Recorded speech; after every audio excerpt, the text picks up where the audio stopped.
If you know this about marriage, it will really help you. Now, in case you are already married, if you learn this, you can make amendments. But if you are about getting into marriage, if you also learn this, it will really help you to make wise decisions before you go into marriage.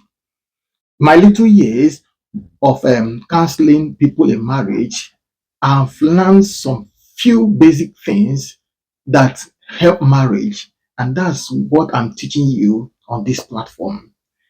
Hear me this morning. I want to teach you briefly on why the reasons why you should never beg or force anybody to marry you. You see, a lot of marriages today, as I'm speaking to you now, are having issues, serious issues, because of this thing about I'm about to teach you right now. Don't beg anybody. Don't force anyone to marry you. You see, it has come to the situation where you see some people, they will just look at someone, maybe a man or a woman, and then they feel like, I like to marry this kind of person. I want this person. But deep inside their heart, if they will tell themselves the truth why they want to marry this lady or this guy, you see that reason that they have that want them make them to marry such a person is as useless as anything. It is a reason why they should not even marry that person. But because of fantasies, they feel that they want to marry such a person. I will come to that. Now, number one thing I want you to learn about marriage is this. Marriage is like where someone is driving. For example, if I'm driving a car and I'm traveling to the right, and then when I see you as a lady and you are also traveling to the right where I'm going, you see, I don't need to beg you. If you're a lady, I don't need to beg you. I don't need to force you to marry me. Naturally, you should be attracted to me because I am driving towards where you are going. But hear me, in a situation where I'm traveling towards the right and you're a lady, you want to travel to the left. And then I come and I begin to beg you. I begin to force you. Please, you must marry me. If you don't marry me, the heavens will fall. Everything will collapse. You see, even you, as the guy that wants to marry this kind of lady, you should ask yourself first, is she going to my direction? Is she going to where I am going? You, as a lady, they are coming to marry.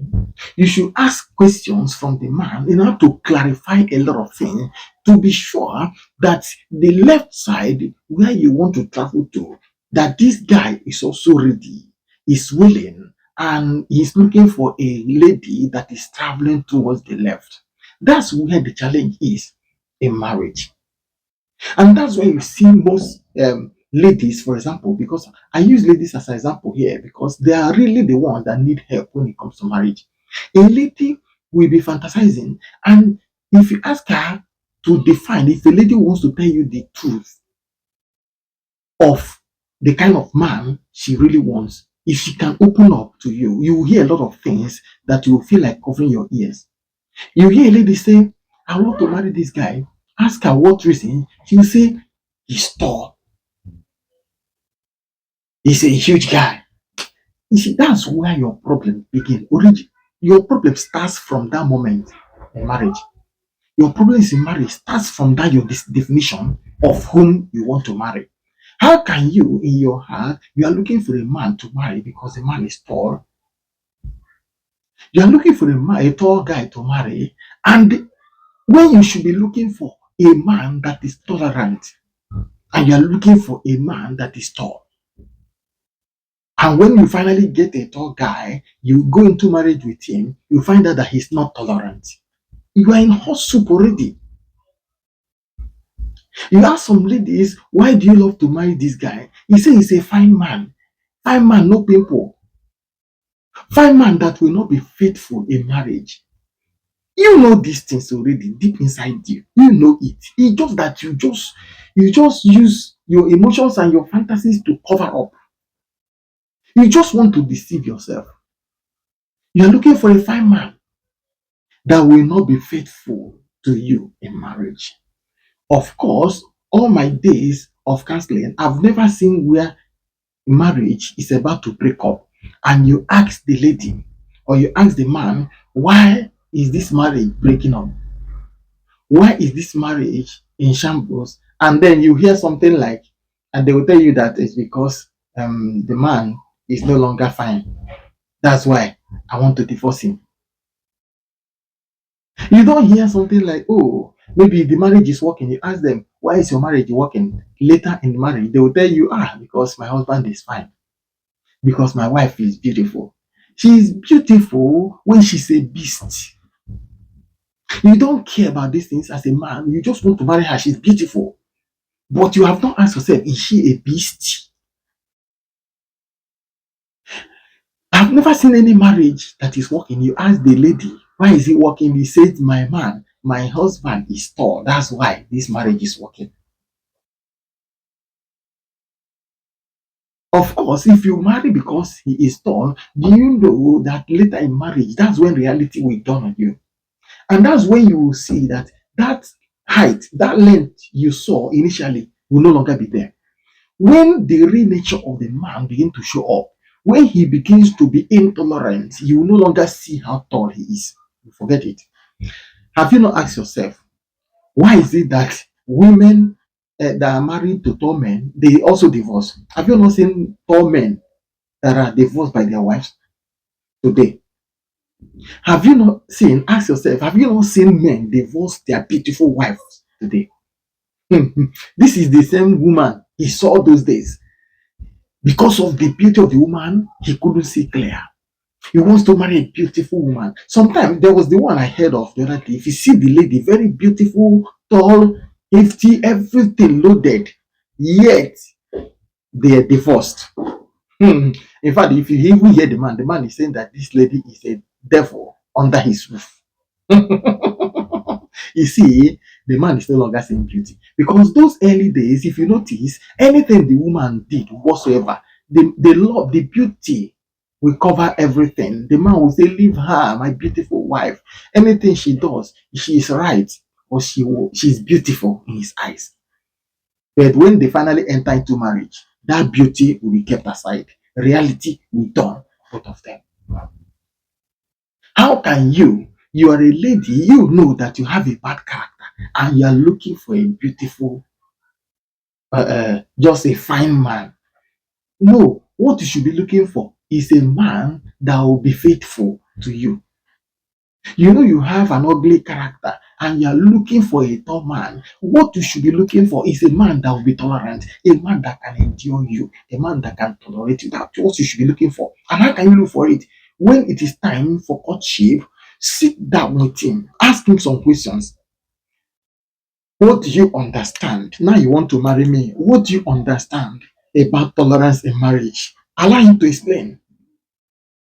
Ask him many questions. What do you understand about faithfulness in marriage? Allow him to explain. Ask him, what do you understand about a man beating his wife in marriage? What's your take on it? Listen to him. In fact, if possible, let him know, I have a bad character. Can you cope with me? Go direct to point. What do you understand about a man that that loves his job more than his family? You know that you want a man that will always be around you. You know that by nature, the way you were raised in your family, you always like contact. You always like people being around you. You like gisting, and then you are just casually getting married. You have not asked questions. Another woman will not care. You say, just drop money for feeding, go your way. Come back midnight. If you don't like, don't come back. Come back the next morning. Just drop money for the feeding of the children. Or you know that your type of person, you cannot bear that. And you don't ask questions. There are ladies that even if their husband beat them, they don't care. They will tell you, beat me, you don't beat me, drop money for feeding.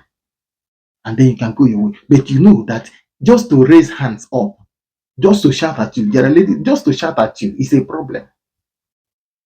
It's a problem. So why casually go into marriage without asking questions to clarify these things?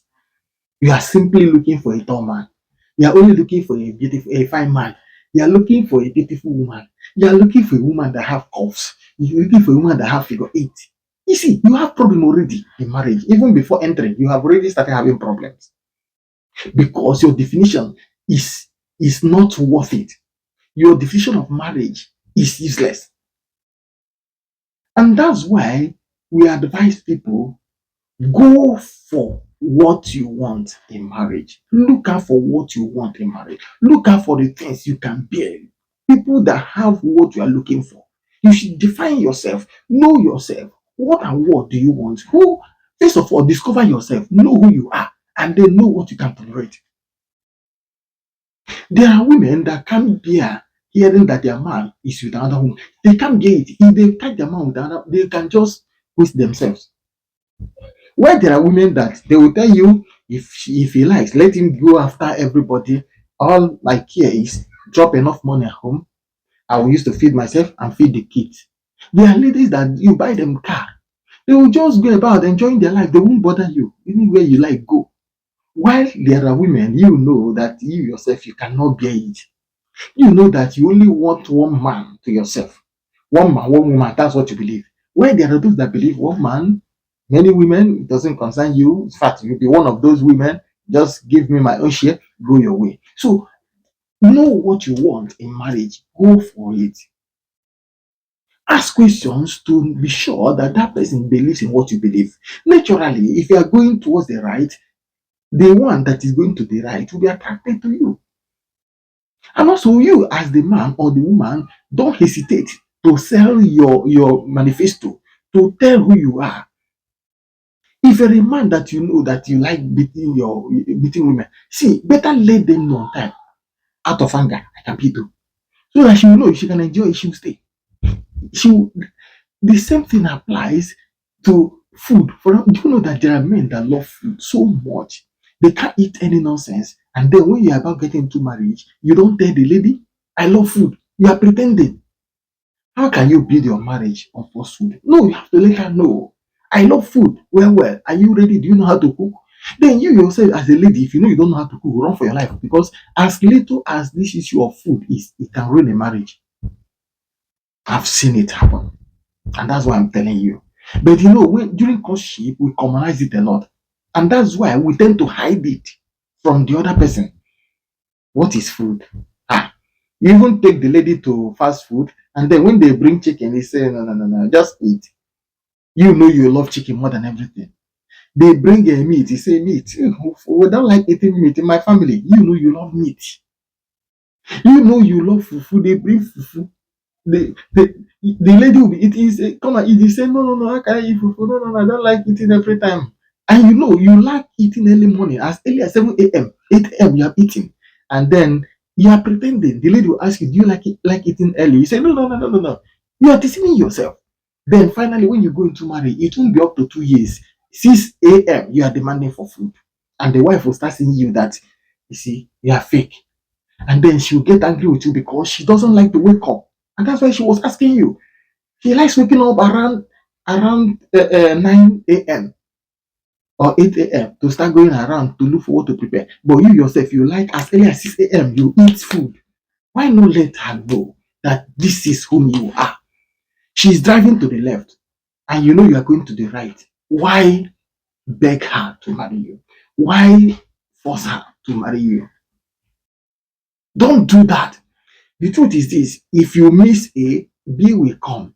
If you miss B, C will come. I don't know who is advising you, telling you that you are made to marry only one person, my dear. I don't know who is teaching you that, but I'm telling you here, I'm correcting this mindset in you. Hear me. You can marry anybody. Anybody you say I do with becomes your wife, and that's the one you are owing. That's the one that becomes your wife. That's the one that becomes the one God appointed unto you. But for someone to tell you that when you are still single, that there is one person that God has ordained that appointed for you, if you miss the person who told you that one, it's only the person you say I do. That's the one that God has ordained for you. That's the one you begin to love immediately. There's no one God has ordained for you to love before you marry. It's when you marry, you begin to love. Begin to love that one you are married to. That is the one God appointed. God has created her and delivered to you. So what am I trying to say? If you miss A, you will see B. If you miss B, you will see C. If you miss C, you will meet D, till Z, anyone you agree to. And that's why you have to take your time. Even if somebody has told you, open your eyes, any lady you see first, by fleas, anyone you see first becomes your wife. If you open your eyes, if it's not the one you're looking for, close it back and run to the next one and then open again. If you open, that one becomes it, you not marry. If you open it, it's not still the one you're looking for. Run for your life. I pray for God's wisdom to work in your life from today in the name of Jesus. What are we trying to say in essence? Don't force any man, don't force any woman to marry you. Don't beg any man, don't beg anyone to marry you. Naturally, when you are driving towards where you are going, any lady that wants to join you in your car, that knows she's going that way you are going, naturally they join you. And you don't need to be begging them, you don't need to force them. If I give you a lift and it happens you are going to the area I'm going to, won't you be happy? You'll be happy to follow me. You'll be happy to join me. That's why, in case you are married already and then it's looking as if your wife is going to the left and you're going to the right, both of you can still make amends because you are already into it. You don't have to divorce. All you have to do, both of you sit down. After all, if you miss your direction, if you are following Google Map, if Google Map says turn right and then you turn left, even from that left, Google Map will still redirect you again and bring you to that side again. So what am I trying to say in essence? Even if you have missed it, go that way, continue. From there, ask God for wisdom to redirect you. Both of you will still come to the same road where you are going to, and then you drive forward. The Lord bless you in the name of Jesus. Thank you for joining us this morning. Please make sure you subscribe and share so others can join us to learn. And also, you have your own idea that will also work for you and work for me. Please feel free to put them down in the comment section. The Lord bless you all. Amen.